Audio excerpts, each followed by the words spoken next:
Witam Was, panny słoneczne, księżycowe, ascendentalne, a także witam Was wszyscy inni, którzy po prostu jesteście ciekawi i chcecie posłuchać.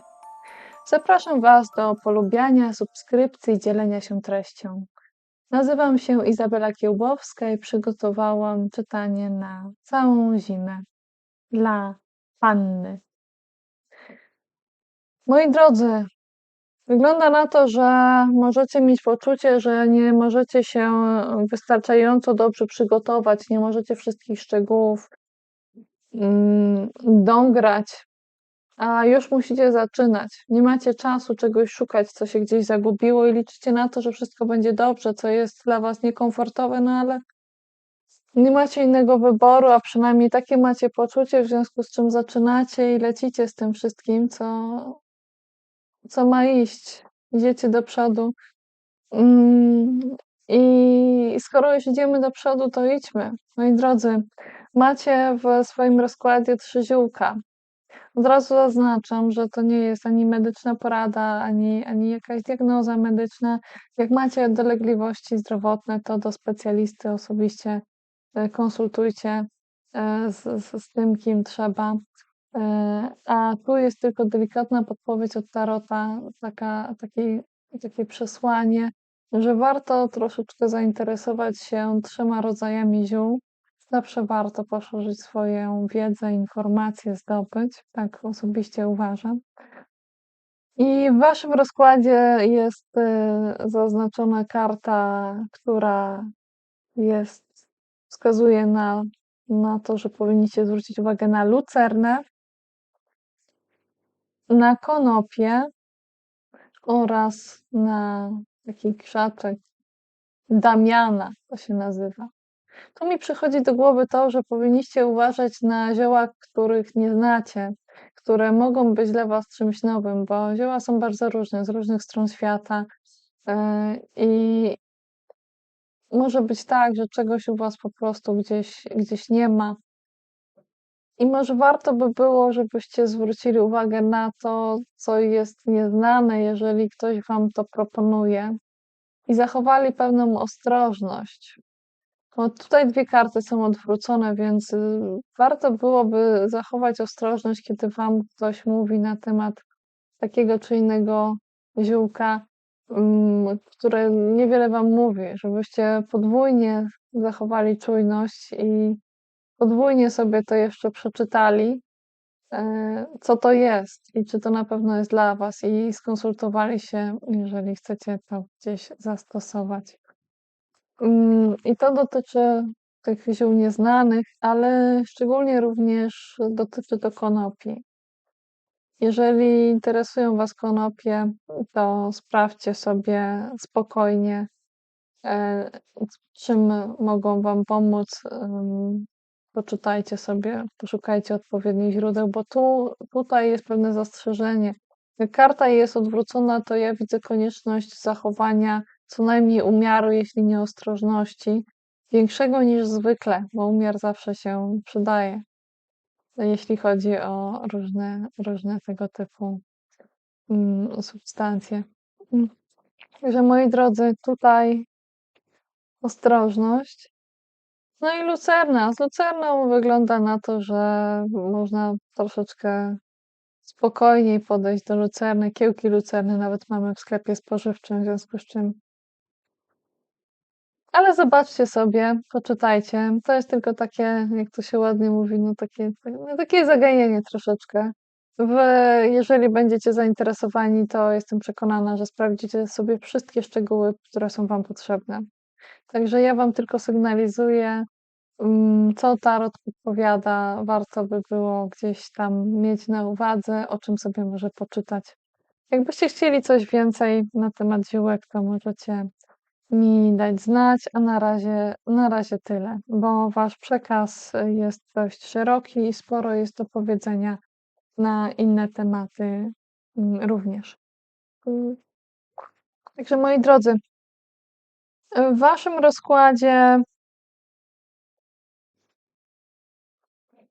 jest głównie jeden taki wielki arkan, Jest też drugi, ale ten drugi jest trochę tak jakby jako dodatek. Ale tym, co jest u was najistotniejsze, jest zwrócenie uwagi na to, co gdzieś jest niedokończone, niezakończone, ale to nie chodzi o taki rodzaj dokończenia czy zakończenia, który jest takim dokończeniem czy zakończeniem planowym, spokojnym, no taki, który byście woleli. Tu chodzi o to, że coś jakby, co się zakończyło, to wraca, a jak się nie zakończyło, no to gdzieś tam się przeciąga, tak? I może mieć to zakończenie charakter jakiegoś rozpadu takiej czy innej struktury, który jest wyraźnie potrzebny, a z jakiegoś względu ten rodzaj zakończenia nie może się dokonać. W tym momencie jesteśmy jakby blisko także innej karty, która wskazuje na zakończenie, kartę śmierci, ale tu nie do końca o to chodzi. Nie chodzi o to, że coś ma się jakby zamknąć i rozpocząć na nowo. Po prostu jakaś forma struktury musi upaść i powinny zostać już gruzy. Oczywiście z tymi gruzami zawsze się coś dzieje potem dalej, tak? Ale, mm, ale potrzebne jest zamknięcie czegoś, a to zamknięcie cały czas cały czas jest jakoś obecne, jakby niekończące się zamknięcie, jakby niekończące się burzenie. Mm? Ktoś tutaj może krzyczeć, ktoś tu może wymachiwać rękoma, ale to już w tym momencie to już może być takie bardziej takie trochę już mniej energiczne to machanie rękoma, bo już się czuje się to zmęczenie w tym kończeniu. Mm, Czuję się, że już się ludzie namachali trochę i już tak nie chcą machać. Coś powinno być zamknięte. I jeżeli uda się to jakoś poświęcić temu uwagę, to jest szansa, że zimą to się zamknie, ale jeszcze ten temat będzie jakby wałkowany, będzie poruszany.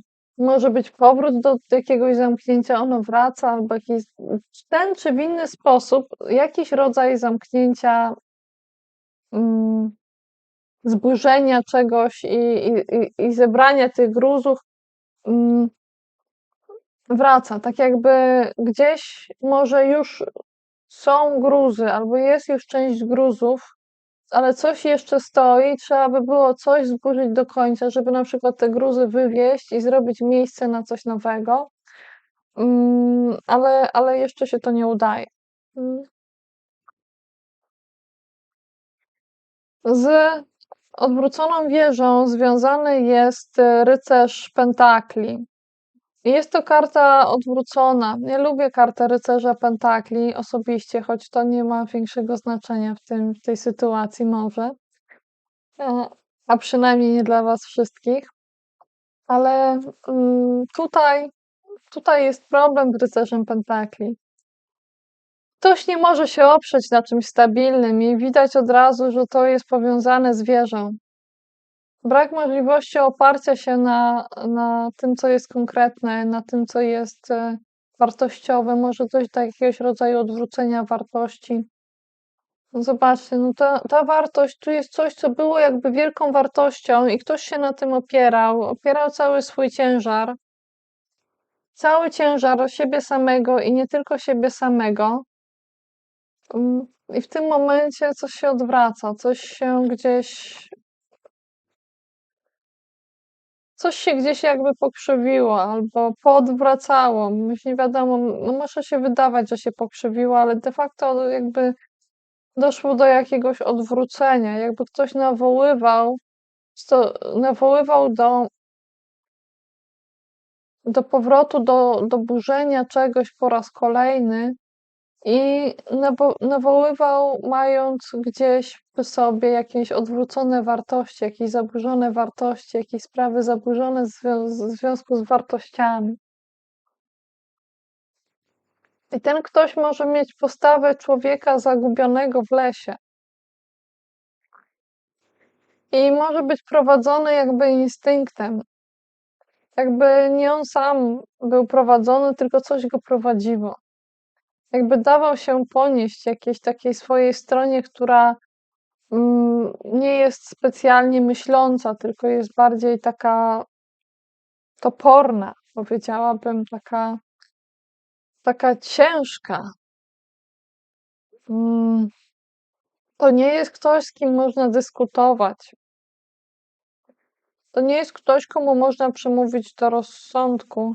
No przynajmniej to nie jest główna cecha tej postaci. Nie to się tutaj przejawia. Co byłoby najlepsze w tej sytuacji, bo głupio jest pozostawać w taki problem bez jakiejś w ogóle szansy czy myśli na temat rozwiązania, tak? Wy, panny, to pewnie chcielibyście ponaprawiać różne rzeczy. No tutaj w tej odwróconej wieży może być takie jakby niekończące się naprawianie czegoś, co gdzieś tam się burzy. I teraz coś mi wyskoczyło, ja jeszcze nie wiem, co to jest, ale dotyczy to odwróconego rycerza pentakli, który może chciałby być królem, ale nie jest.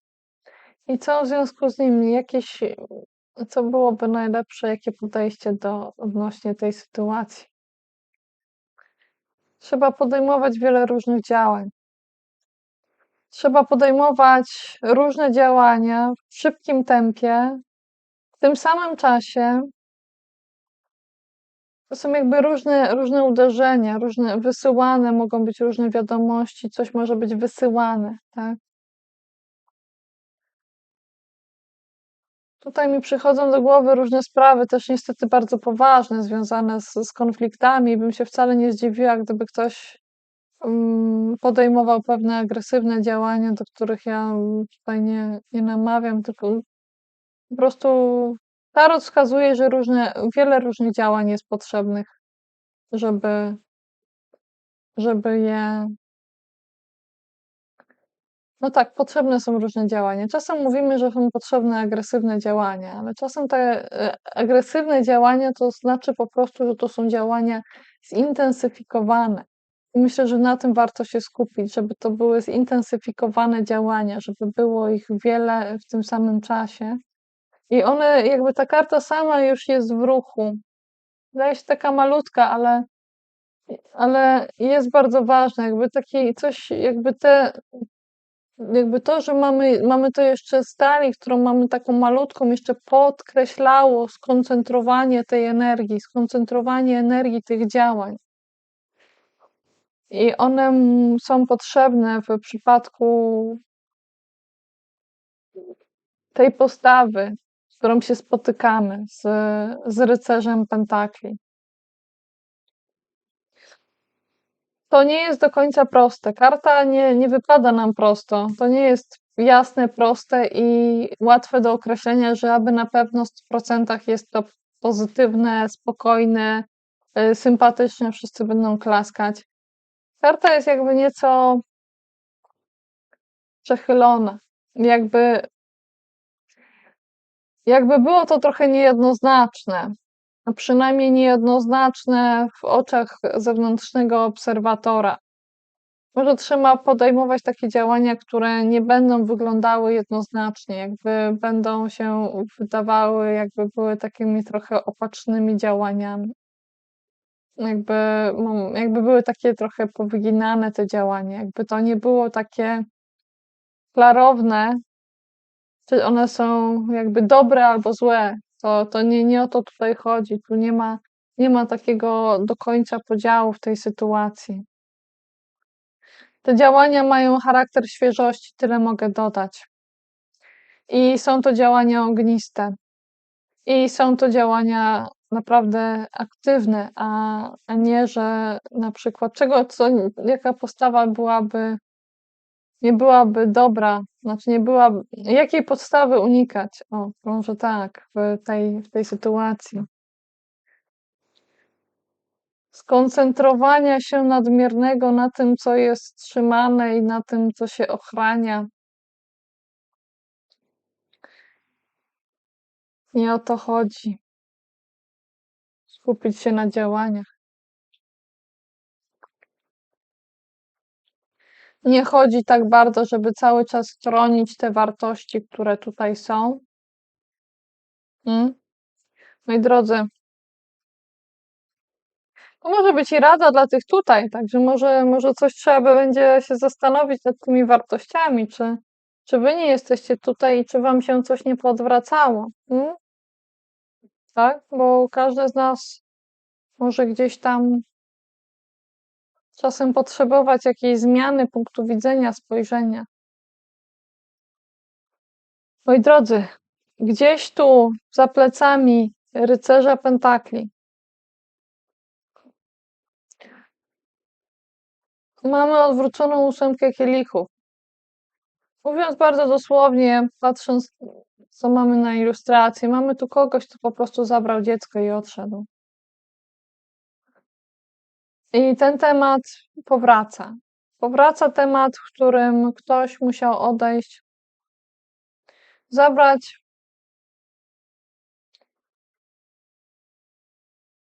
kogoś ze sobą, albo jakby zabrać tę cząstkę siebie, która jest owocem naszej kreatywności. I gdzieś odejść, i gdzieś się skryć, i gdzieś nakryć tym kocykiem, gdzieś tę cząstkę nas samych.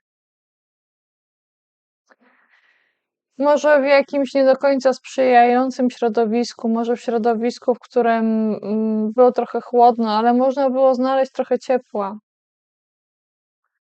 Było pewne odejście.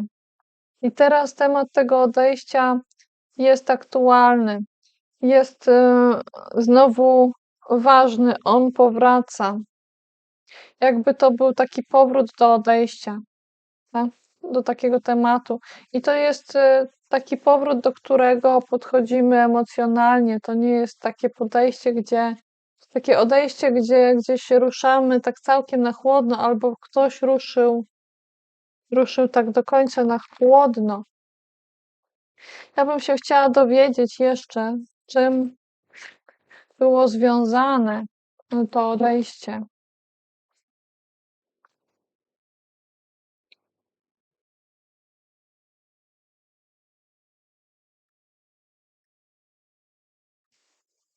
To odejście było związane z oczekiwaniem na nie wiadomo co z grubsza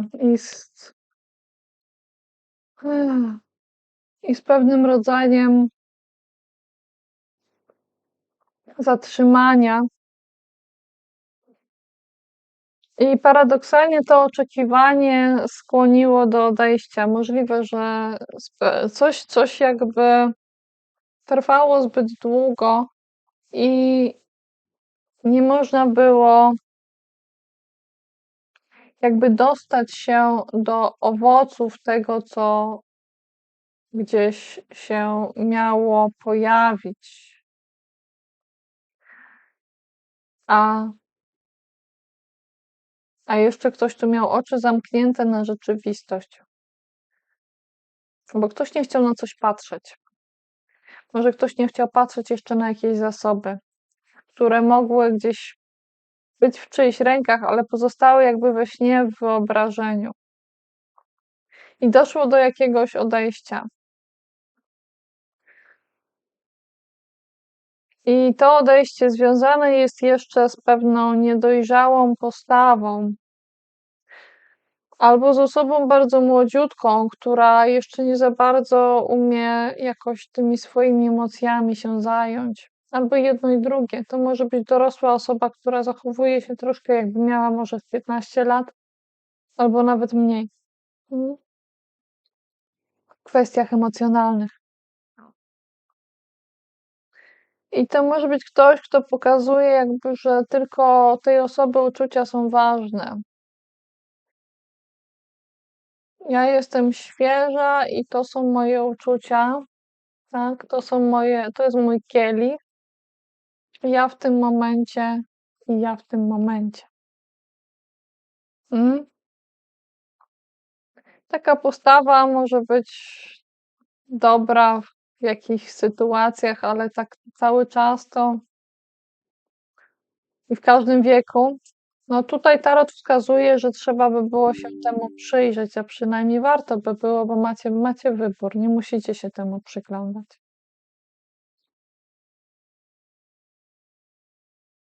I jednocześnie z jakiegoś powodu to przyglądanie się może wam pomóc, jeżeli gdzieś byliście otoczeni różnymi myślami, jakbyście to wasze całe ciało było jakby w takich otoczone takimi różnymi mieczami i jakbyście się czuli, jakby was ktoś otoczył, jakby was ktoś trzymał trochę jak w klatce, ale to nie jest prawdziwa klatka. To nie jest takie przywiązanie, z którego nie można się uwolnić. I może być tak, że ktoś się w jakimś stopniu już uwolnił z tego przywiązania, ale to jeszcze nie ma, nie jest na tyle zakończone, żeby nie miało znaczenia obecnie. To nie jest takie wyjście, więc wy możecie wyjść z różnych myśli, które gdzieś was ograniczały i sprawiały, że nie mogliście wyjść, nie mogliście się ruszyć. Teraz możecie. Inaczej będziecie wtedy się w te myśli jeszcze jakby zagłębiać.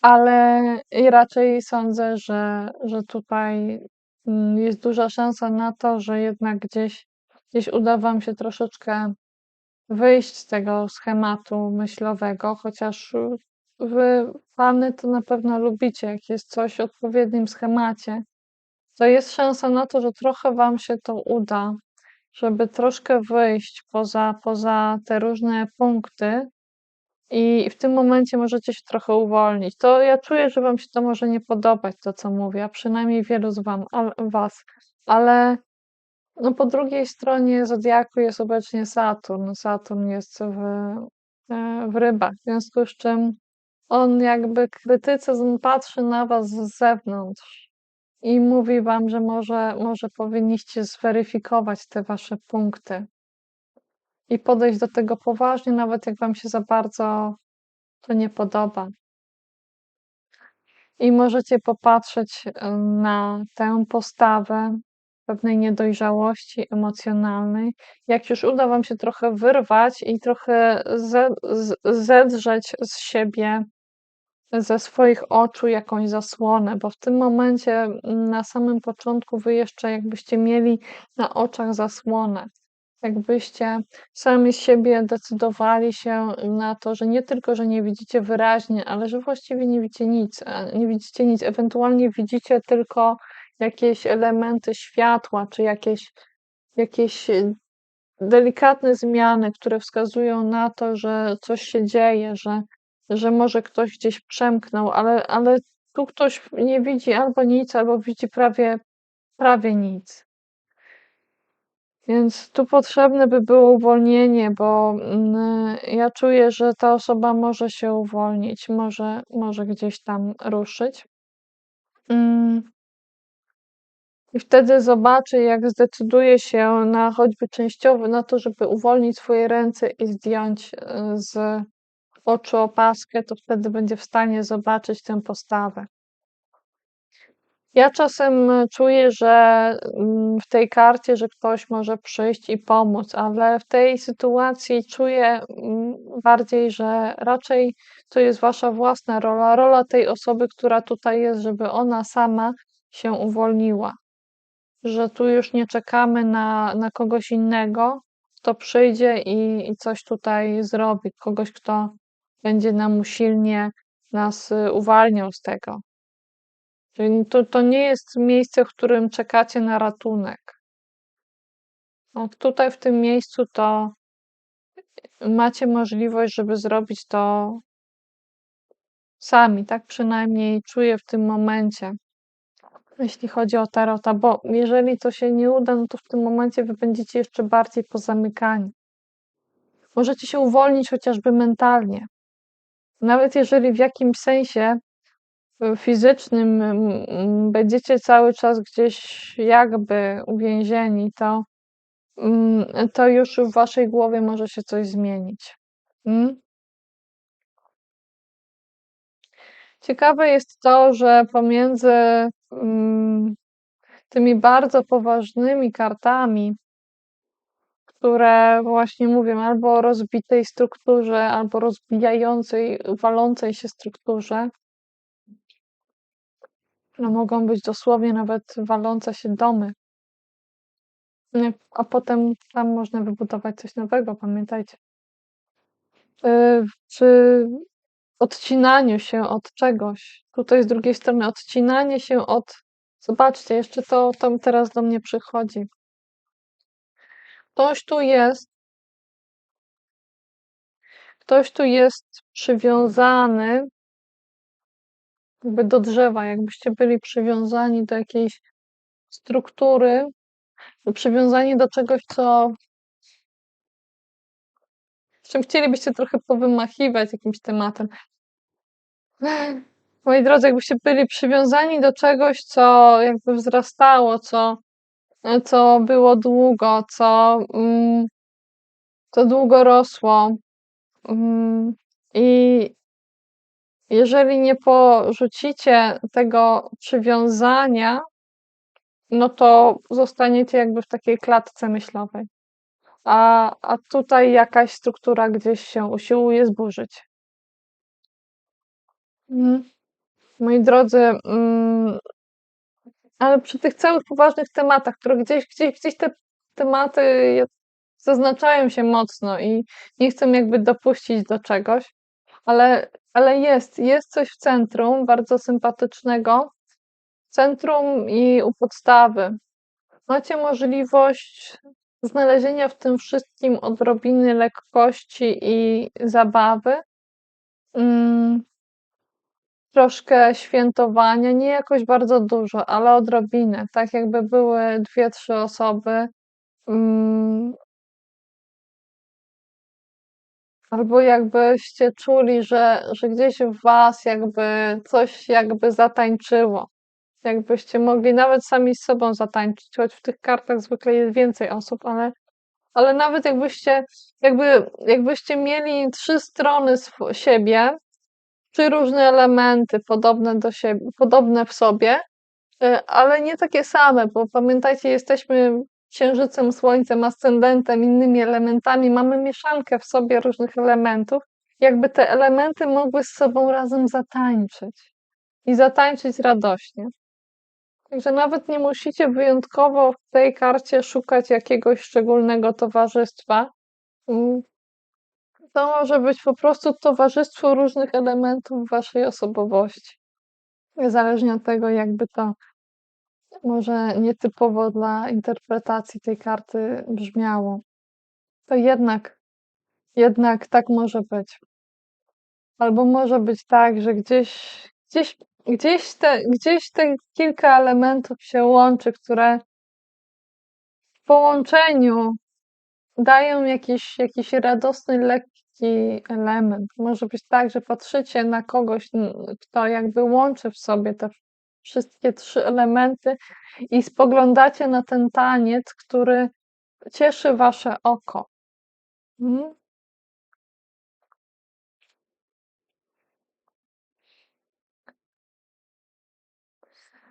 Moi drodzy, są tutaj 2 możliwości, z czym ten taniec jest związany. I on jest jakby związany z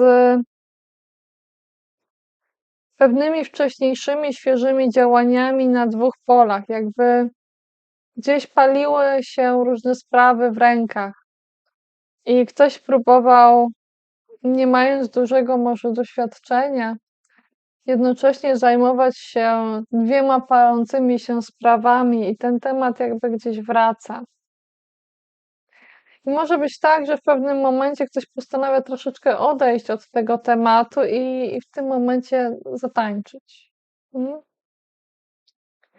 Tu mamy również odwróconą kartę świat i na tej karcie widzimy też taniec.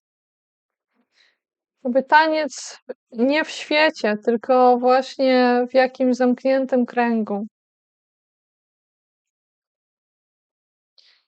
Jakby ktoś po prostu postanowił ograniczyć się i tak zatańczyć ten taniec.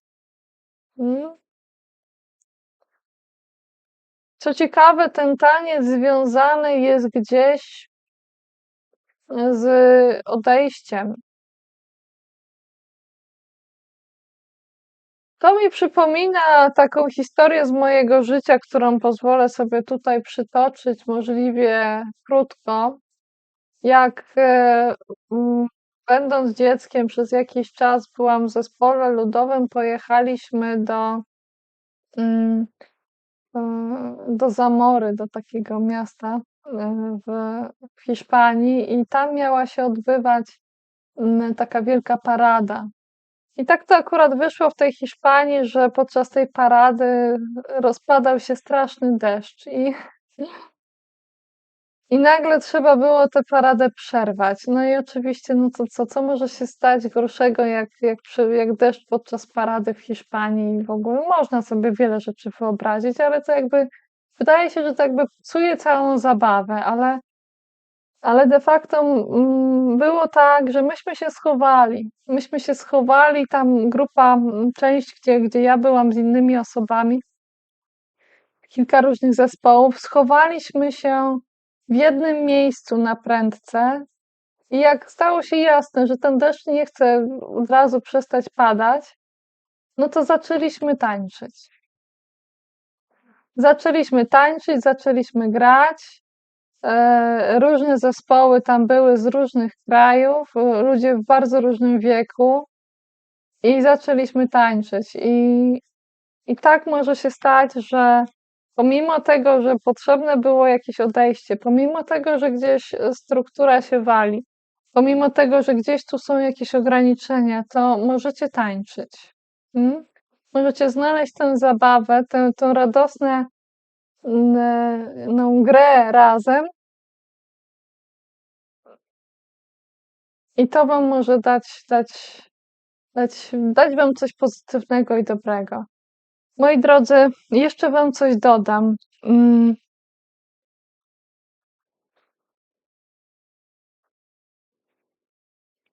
Co by się wam jeszcze przydało wiedzieć, czego jeszcze nie powiedziałam, czego jeszcze tutaj nie ma na zimę? Co warto, żebyście wiedzieli po prostu, co wam się przyda? Przyda wam się wiedzieć, że musicie chwilę poczekać, bo jeszcze będzie jedna karta, która tego dotyczy. Ja jeszcze się nawet nie przyjrzałam, zaraz zobaczymy.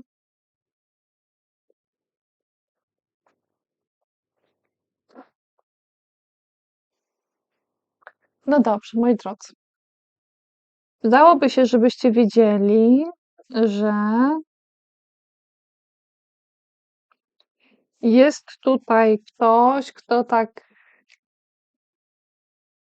nie za dobrze zarządza, nie za bardzo się dobrze opiekuje wartościami i tak naprawdę to właściwie wygląda, jakby nic nie trzymał. I zwróćcie uwagę na tę osobę.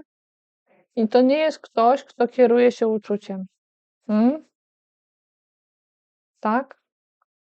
To nie jest ktoś, kto ewentualnie może się kierować jakimś dziwnym rodzajem uczucia. To nie jest tak, że mamy karty inaczej, że ktoś jakby spogląda na czystą miłość. Nie. Raczej będzie patrzył na coś takiego bardzo tak może, to mogą być bardzo powierzchowne uczucia, jeśli są. Trochę tu uczucia jest, bo to jest kielich, ale tak jakby jest tutaj taka powierzchowność, jakby ktoś po prostu wystroił się i wyszedł na kawkę, ale chodzi tylko o tę dobrą kawkę i 5 minut dobrego samopoczucia. Mm? I może fajną prezentację tego, jak żeśmy się ubrali. Wy panny to wiele z was ceni skromność. Ja bym jeszcze chciała wam coś dodać. Mhm.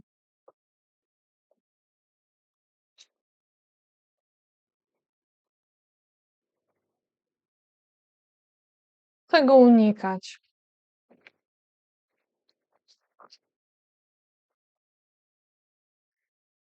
Unikajcie, moi drodzy, tego, żeby za bardzo nie zamknąć się w tych działaniach, które właśnie są gdzieś już w jakiejś strukturze. Nawet jeżeli one wyglądają na takie ruchliwe działania.